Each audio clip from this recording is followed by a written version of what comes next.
Well, welcome. This is Kathie Nelson and Kathy Hellwig. We are coming to you today to talk a little bit about how to advance into a fully developed, fully engaged life. We work with leaders. I have a background in business coaching, but my passion is helping people become who they can be in their wholeness and life, which is one of the reasons I so appreciate what Kathie Hellwig brings to her community as well. And we want to bring this to you today. Really, as we look at where we are in this year in 2017, looking at 2018, wrapping up this year with strength. Part of what we do is we look at where we are and what's hindering us, what's holding us back. So the purpose of this short, brief call is to introduce some thoughts and ideas and some tools today to be able to openly take some things out and investigate the things that empower us and the things that disempower us.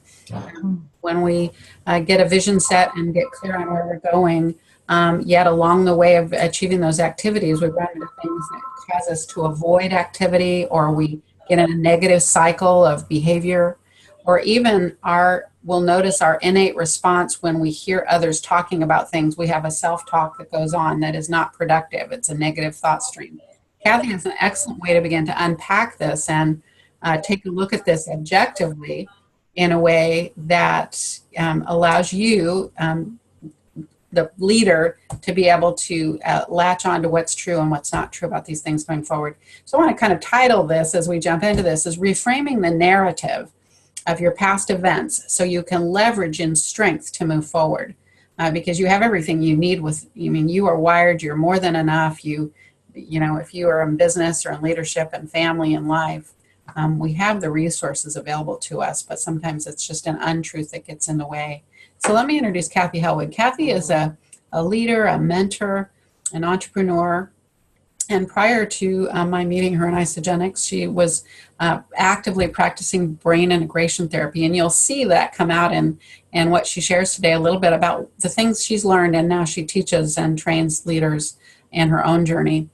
So with that, let me hand it over to Kathie. She'll tell you a little bit more about herself. Kathie? Oh, let me take it away. Thank you, Kathie. I discovered when I first embarked on my entrepreneurial business that there were a lot of things holding me back, some limiting beliefs and just things that really disempowered me. And in that process, I realized I was going to have to figure out how to really step into a whole different identity in order for me to have the success that I eventually then went on to have.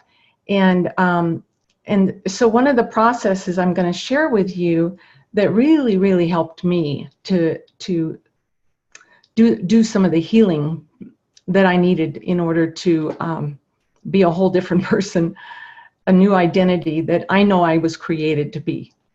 And, identity is the strongest force in human nature. It's made up of all the things that define who you are and what you do consistently without having to consciously think about doing them. And we can have empowering identities and disempowering identities. And in order to be able to move into a new powerful identity, it's important that we are aware of any old disempowering identities that we might still have. So identity is tied to our beliefs. Whatever your identity is, it's tied to your perceived capability. But it's never about whether or not you're capable. It's about, do you believe you're capable? And we can try all kinds of strategies to get the results that we want, but strategy is not going to help if the belief is not there. Kathie, have you ever noticed that when you set out to do something that takes you out of your comfort zone, that you can easily get distracted or find excuses not to stick with it? Absolutely. That really, and it underscores the caveat, the disclaimer when anyone comes to me for business training or I'm teaching at classes that, when you signed up to start your own business or even achieve a new goal, even within an organization that you're in, there's no greater personal development school, right? It's going to challenge everything that you think and believe about yourself in the journey. So yes, I've been around that mountain a few times. Yeah, and you can be in a situation where something was said or someone did something and it made you feel upset. Mm-hmm. or anyway, less than positive. This is when you have an opportunity to discover the faulty or disempowering beliefs about yourself. Mm. And resistance is your old identity fighting to stay in existence because it hates change. The job of the subconscious mind is to keep us safe.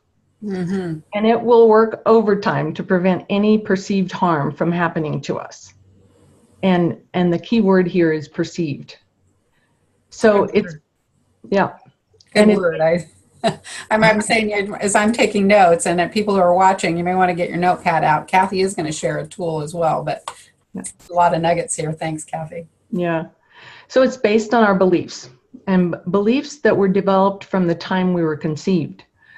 Our experiences, the events in our lives, the beliefs of our parents and their parents, the traumas, everything we have experienced in life make up our conditioning and the beliefs that we hold true. And many of those beliefs are lies. And the lies move us further away from who we were created to be. So this exercise that I have can really help to reveal some of those disempowering beliefs. And I'm going to share my screen. Well, Kathy, as you're getting ready to share your screen, as I'm thinking about how people who are listening might be receiving this, there are narratives we form throughout our seasons of life, right? We have events happen. We have narratives going on in our family. Our parents have narratives. They're talking about what they think and believe about children, about our behavior, our placement in the family. All of those things are just a couple of things that we are very familiar with. But those narratives are based on perceptions and beliefs at that time. And so as Kathy's using the word lies, they really are things that are not necessarily wholly true. And so a partial truth is an untruth. That it carries with it an untruth in it that will cause a limiting outcome for any activity. And so for leaders who already have pressed through and are in continuous learning, they're already very familiar with this thought line. But one of the things that we want to present for you today and encourage you is that every season, every year, every new goal, every new challenge, or every new resistance we run into, we get a chance to go back and look at where else might there be a sliver of an untruth that's holding us back from really fully becoming and working smoothly and accelerating in that thing we're moving toward. So go ahead. And it's about paying attention. There's clues. That's right. And if you feel not so good about something, that's a clue. So you're looking at a document I created just to simplify things for you, because you can just do this at home. Take a sheet of paper and draw 2 lines to make 3 columns. And at the top of the first column, you put disempowering identity or the lie. On the second column, empowering identity or the truth. And in the third column, empowering affirmation for your new identity. And so I'm going to stop share so that, okay. But we'll provide this document for you as well. So you've been conditioned to believe the lie, which has formed your identity. So some examples might be, and this is something you would write in the first column. An example of a lie might be, it's difficult for me to learn new things, or I'm stupid. I'm a slow learner. It's difficult for me to fill in the blank, make new friends, keep friends, be around children, wake up feeling rested, lose weight, provide for my family. Or, it could be something like, I'm a bad mother, I'm a failure at marriage.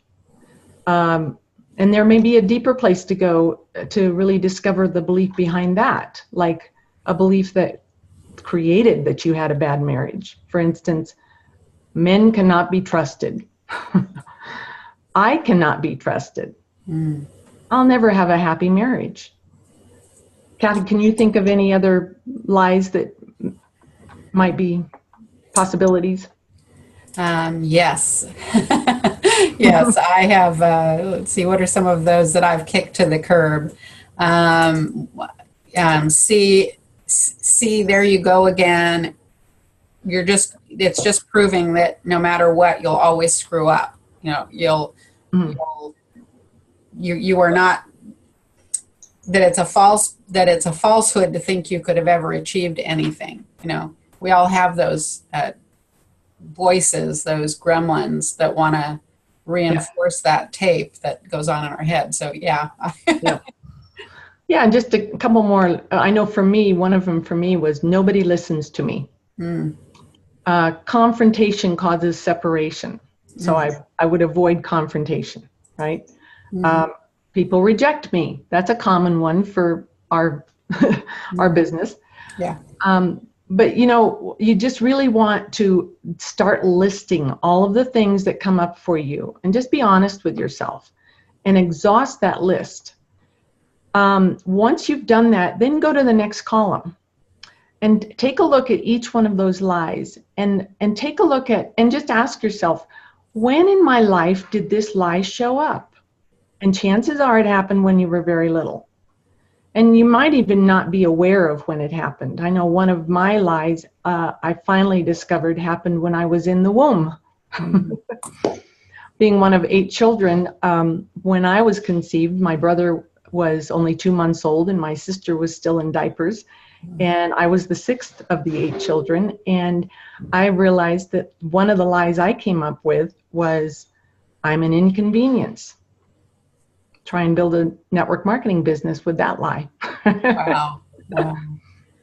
Yeah. So, but by the grace of God, we get to the other side of these beliefs, and thank you for the tool, right? Yeah. Exactly. So the thing to do is to take each one of those lies, and if you can identify the event or the trauma that happened that created that lie, then you can start to reframe it and look at it, because it may have happened when you were 5 years old. And as a 5-year-old, the interpretation was one way, but as an adult, we can look at it and go, oh, well, here's the circumstances. Now I see why it happened. Now I see, that the lie really isn't true. And so in that second column, you want to create the truth. Okay. And, as I discover new ones, I just ask for healing, and it really does help to ask for that healing from source or God, and Kathie, and I find that the question I ask is I call myself a truth seeker in that. I encourage people to be the truth seeker, because that if we can just continue to press in or search for the thread of the truth in that, because usually some of those, some are entangled, a truth with an untruth, which would then make it tend to be a not truth at all, right? Mixture. But as long as we keep pursuing the thread of the truth, that is the truth, the absolute truth about that, then I do find that you'll get the answer. You'll be able to move toward it, or you'll have people in your life that will be able to help you get to that. Yeah. Because there is healing and wholeness for all of us that seek it. Yeah. One of the big lies that many people have is around finances and money. And that can be generational. It could be, your circumstances, your parents' circumstances, their parents' circumstances.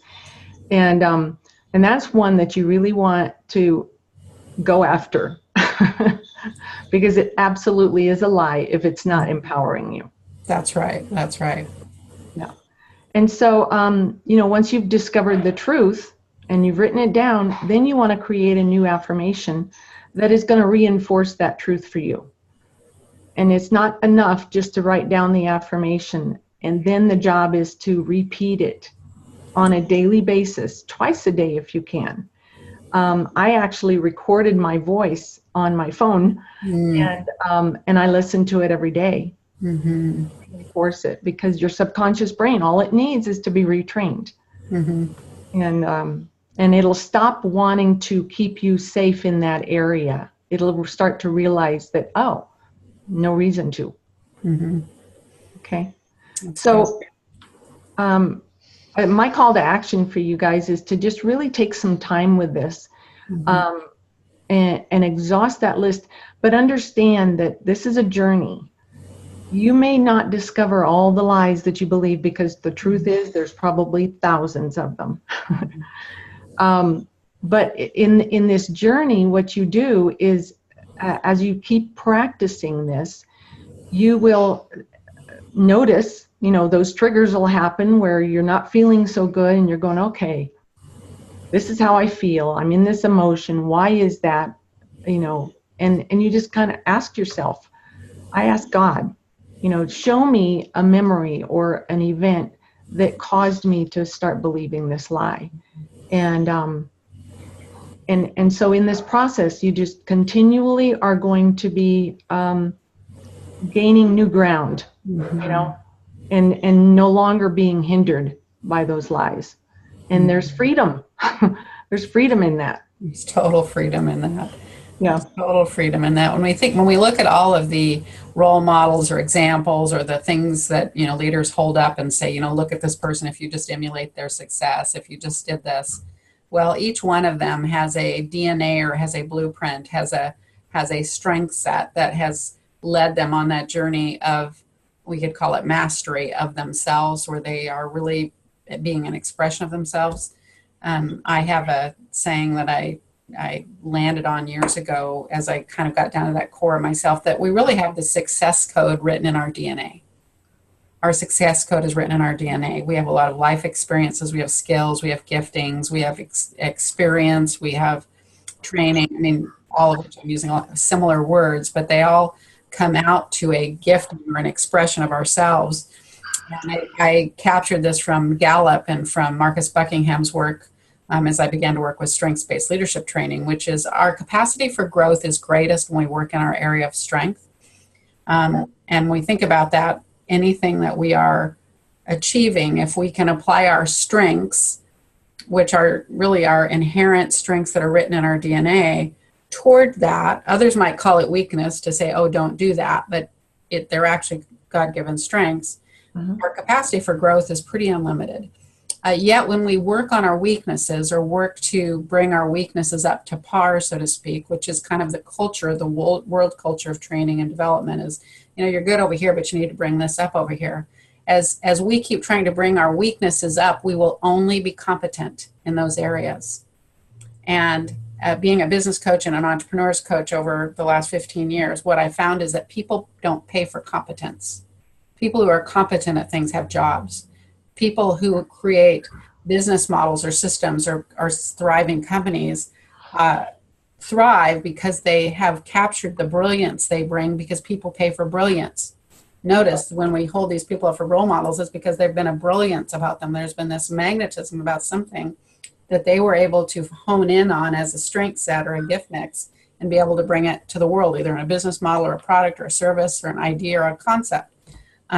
That's true with any of us, whether we work for a company or whether we are leading our own company. So what an excellent tool to be able to say, to pause and say, well, if it's true that my capacity for growth is greatest when I work in my strengths, then what's keeping me operating in my weaknesses so that I am operating in incompetence, which is frustrating, right? And looking at this tool of being able to say, where am I disempowered? What's happening that's causing this thought, feeling, or emotion and cycle? What's really the truth about that? Where did I learn that? Where did that encounter my life?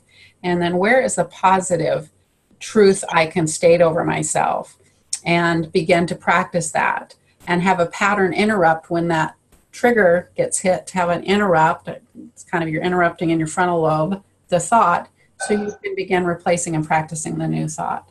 Mm-hmm. What a gift. What a gift. Thank you, Kathie. I am honored to be able to tap into that wisdom and share that with our audiences today. So yeah, that call to action, we'll have this download here for you, or you can simply capture it from some of the notes to create your columns on your pad and start your list.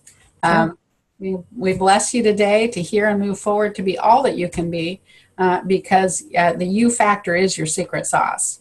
So bless you. Thank you for joining us today. God bless you.